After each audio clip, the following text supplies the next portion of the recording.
um jogo equilibrado. O primeiro tempo, considero que a gente foi um pouco melhor. O segundo tempo, o Palmeiras foi um pouco melhor. Se posicionando para aquilo que é o ponto forte deles, que são os contra-ataques. A gente se expôs um pouquinho para buscar o resultado.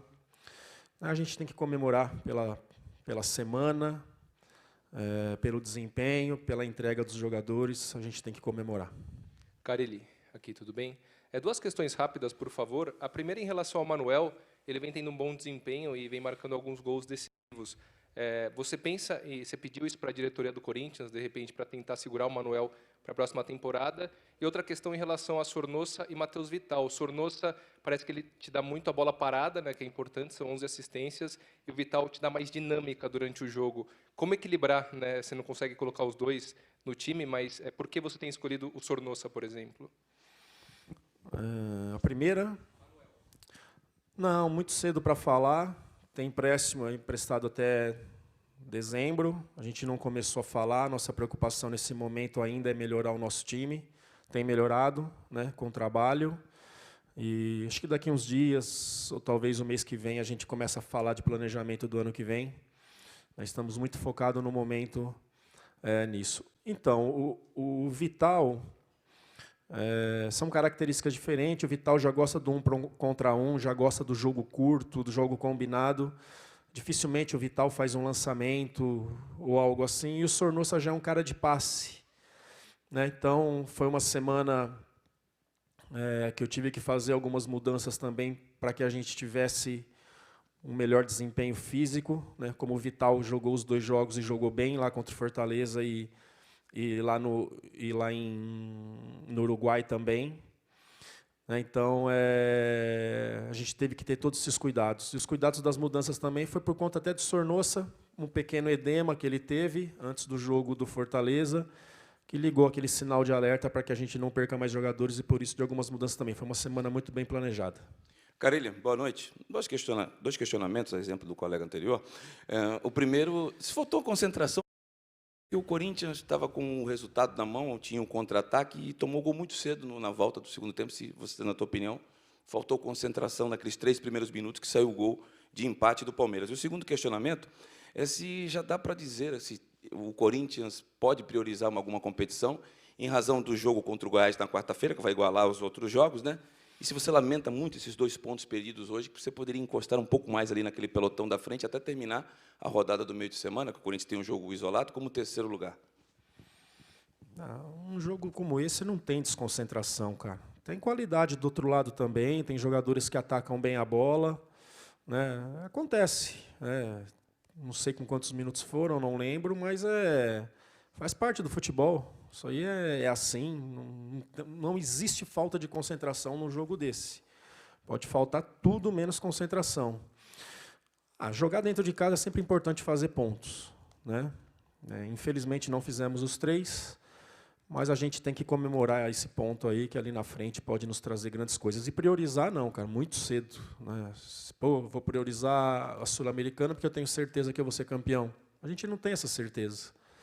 Temos um confronto difícil ali na frente contra o Fluminense, que fez jogo ruim contra o Cruzeiro, né, na Copa do Brasil. Depois, provavelmente, Independente da Argentina, para chegar numa final. Então, a gente está focado nas 2 competições. Carille, aqui à sua direita. A minha pergunta vai em relação ao meio campo, para entender qual o motivo de ter substituído o Gabriel. Não sei se você concorda, mas na avaliação de muita gente, era o melhor homem do setor de meio campo do time, e não o Júnior Urso naquela ocasião? Por conta da altura, né? O Júnior Urso também joga de primeiro.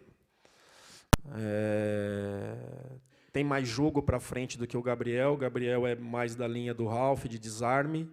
Então, a ideia foi manter o mesmo padrão de jogo, tanto que o Matheus fez um bom jogo lá junto com o Vital, e continuar com o time alto, né? Que a gente sabe que o Palmeiras ali ia jogar no contra-ataque, com isso ia ter bolas paradas. Então, a gente tem que pensar em tudo e, por isso, da escolha. Fábio, boa noite.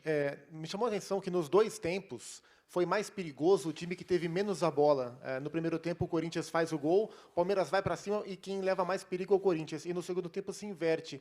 Por que você acha que faltou um pouco de criatividade para quem teve a bola e sobrou mais perigo para quem apostou no contra-ataque? Foi um jogo muito estudado, cara. Muito estudado. Palmeiras veio para jogar no nosso erro o tempo todo, mas como a gente fez o gol, teve que sair um pouco mais. E depois já conseguiram o empate no começo e passaram a jogar no contra-ataque. Então foi um jogo muito truncado, com poucas finalizações, acho que 10 nossa e 7 do adversário, é pouco. A gente estava finalizando 16, 18, enfim, o Palmeiras eu sei também que finaliza mais do que finalizou hoje. Então foi um jogo muito estudado, muito truncado, ninguém dando espaço de concentração das duas equipes lá em cima. Ô Carille, boa noite. Como é que é para você reencontrar, né, o Felipão, mais um duelo, um técnico que agora vive uma situação até meio conturbada lá, sendo criticado por parte da torcida palmeirense, saber até como você enxerga essa situação dele, e se para você o empate hoje foi um resultado justo? Justo. Começando por isso, foi um resultado justo, jogo igual, né, as equipes marcando muito, jogadores de criatividade sendo muito bem marcados, e só aparecendo na questão dos contra-ataques.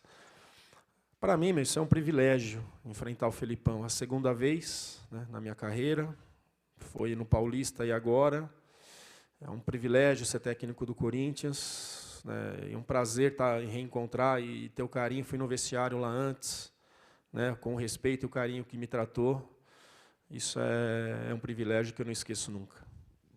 Fábio, tudo bem? 2 perguntas. Você tinha alertado, depois do Wanderers, que os 2 dias a mais do Palmeiras faria diferença. Queria saber se no segundo tempo a impressão, pelo menos lá de cima, é que faltou um pouco de imposição física também para o Corinthians. Queria saber se você ficou com essa impressão e se os 2 dias realmente, apesar do bom planejamento, colocando os jogadores uma vez só antes, se de uma maneira ou de outra isso daí influenciou. Isso é com certeza, é um detalhe. O Palmeiras jogou em casa na terça, a gente fora. Mesmo quando você descansa, né, poupa, sei lá a palavra que quer usar, você acaba não treinando, né?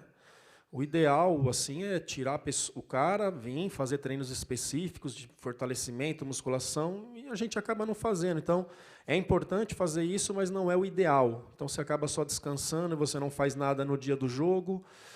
Depois, muito pouco para a gente viajar de volta do Uruguai para cá. Com certeza isso pode fazer diferença. Assim, senti no segundo tempo alguns jogadores nossos, que o primeiro tempo foi de entrega, foi intenso, eu senti no segundo tempo alguns jogadores nossos caindo fisicamente. Faz parte, um pouco esperado. E agora, quarta-feira, depois de quinta, domingo, quarta, menos de uma semana, 3 jogos, você pensa dar uma rodada um pouco mais, colocar uma galera com mais fôlego, ou a tendência é você manter o time que está jogando? O planejamento, na verdade, Vessone, foi feito até hoje mesmo, né? Amanhã cedo temos treino, vamos sentar lá por volta de 15 para as 8 horas, para começar a elaborar essa semana, né? Que a gente possa ter bastante sabedoria e inteligência para fazer bem esses 2 jogos, que é quarta e domingo, 11 horas, depois a gente tem uma semana livre, né? Então a gente tem que ser muito inteligente. Amanhã a gente começa a projetar, principalmente o jogo do Goiás e também a semana. Fábio, boa noite. Eu cheguei um pouco depois, não sei se já foi abordado o assunto. Você está a 5 partidas de mais um título no ano e classificação para a Libertadores 2020. Prioriza, não prioriza? O seu grupo vai entender bem essa separação sul-americana, Campeonato Brasileiro? Só para o nosso ouvinte do litoral ouvi-lo. Não, meu grupo já está entendendo isso. Não tem que priorizar nada, né? Faltam agora 3 jogos para voltar a pensar na Sul-Americana. É importante a gente ficar. Se eu não me engano, a gente igualando agora e fazer por merecer uma vitória contra o Goiás já deixa numa zona de Libertadores no Brasileiro. Acho que nós vamos para 5º, eu acho. Bom, depois eu vou ver isso direitinho. E vamos pelas 2. Não tem que priorizar nada, não. E o grupo já entendeu bem isso. Carille, nos últimos jogos, principalmente quando havia empate e você queria buscar a vitória, você colocava sempre o Bozelli. E hoje você optou por não colocar o centroavante argentino e optou por colocar um outro jogador de velocidade, que foi o Everaldo. Por que essa opção? O jogo pedia isso? Você queria colocar o Everaldo? Ele tinha uma característica diferente do Bozelli? Por quê? Porque quando a gente tem uma semana assim um pouquinho mais puxada, você acaba trocando os setores de transição. Dificilmente você vai trocar 9. São esses setores que se desgastam mais, jogadores de lado, jogadores de meio de campo.